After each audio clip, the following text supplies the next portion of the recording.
term experience comes in, I think I will apply the phrase that we've been listening for so long. Experience is the best teacher. So thank you for that opportunity of getting this experience actually. Teaching experience, I mean, when I personally happen to do the session or the teaching session, that will help me reflect my abilities, my strengths. There was a moment in my life when I really was not aware of what should I do. And one fine day I just interacted with Prashant sir, where I was asking, sir, I want to do this. And then he was the right guide to me, where he said that if you really wish to move ahead with this profession, why don't you take up a soft skill training certification.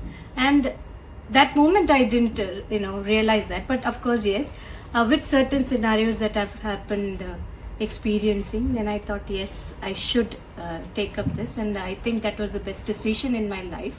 And thank you Sharnam and Prashant sir for helping me with such an opportunity. And yes, I can claim myself now that I'm a soft skill trainer.